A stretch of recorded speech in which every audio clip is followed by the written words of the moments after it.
بسم اللہ الرحمن الرحیم۔ منہاج المسلم درس نمبر 93۔ یہاں سے آگے جو مسئلہ ہے تعزیت کا مسئلہ ہے، استحباب التعزیہ ومعنی التعزیہ۔ تعزیت کا کیا معنی ہے اور تعزیت کی کیا حیثیت ہے؟ تعزیت کا معنی ہے عزا یعزی تعزیہ، کسی کو تسلی دینا، صلی یصلی تسلیہ، تصبیر، کسی کو کیا کرنا، صبر کی تلقین کرنا۔ وحمل علی المیت علی العزاء والصبر، جو میت والے لوگ پسماندہ ان کو صبر سکھانا اور بتانا، کچھ مثالیں دینا۔ ما یہون علیہم المصاب، کہ جو تکلیف وغیرہ ان کو لگی ہے وہ ان کے لیے ہلکی ہو جائے۔ ویخفف عنہم شدۃ الحزن، اور غم ان کا ہلکا کر دے۔ وتؤدی تعزیہ بأی لفظ کان،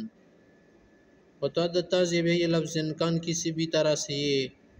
تعزیہ کیا کر سکتا ہے، الفاظ اس کے لیے کوئی ضروری نہیں ہے۔ جیسے کہ پیغمبر صلی اللہ علیہ وسلم کی ایک صاحبزادی نے بولا تھا کہ میرے پاس پیغمبر علیہ السلام آئے، تو پھر اس نے سلام جواب دے کر بولا کہ اس طرح کہ دیکھیں، ان للہ ما اخذ وله ما اعطى وكل شيء عنده باجل مسمى فلتصبر ولتحتسب، کہ جو کچھ اللہ نے دیا تھا واپس لیا، اور ہر چیز کے لیے ٹائم مقرر ہے، اور اس کو کیا کرنا چاہیے، صبر سے کام لینا چاہیے، صبر کرے۔ وكتب بعض السلف يعزي احدا بوفات ولده فقال، سلف حضرات میں سے بعض کہتے ہیں کہ تعزیہ اس طرح سے بھی کر سکتے، اس کو یہ کہہ دے، من فلان نا فلان سلام علیک فإني احمد الیک اللہ الذي لا الہ الا هو، اما بعد فاعظم اللہ لک الاجر، اللہ آپ کا اجر زیادہ کرے، والہمک الصبر، صبر دے، ورزقنا وإياک الشکر، فإن انفسنا ومالنا وأهلنا من مواهب اللہ الہنیئہ، ہم ہماری جان مال سب اللہ کا دیا ہوا ہے، وعواریہ المستودعہ، سب اس کی امانت ہے، متعک اللہ به فی غبطۃ وسرور وقبضہ منک باجر کبیر، اللہ اچھا بدلہ دے، الصلاۃ والرحمہ والہدی ان احتسبت فاصبر ولا یحبط جزعک اجرک فتندم، کہ صبر سے کام لے اچھا رہے گا، ثواب بڑھ جائے گا، اور جزع فضع سے ثواب کی کمی ہو سکتی ہے۔ وَعْلَمْ أَنَّ الْجَزْعَ لَا يَرُدُّ مَيِّتًا وَلَا يَدْفَعُ حُزْنًا وَمَا هُوَ نَازِلٌ فَكَأَنْ قَدْ وَالسَّلَامُ، یعنی ایک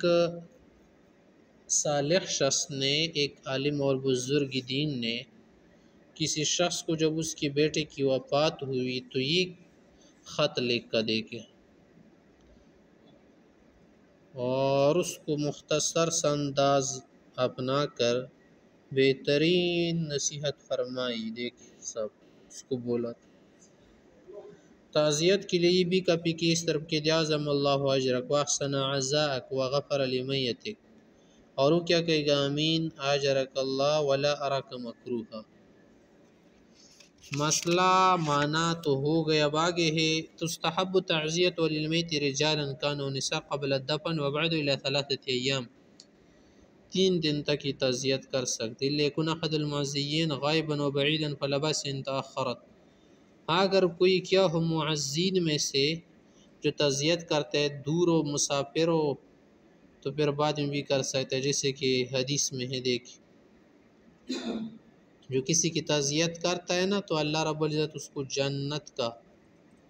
کرامت والا لباس، عزت والا لباس پہنائے گا۔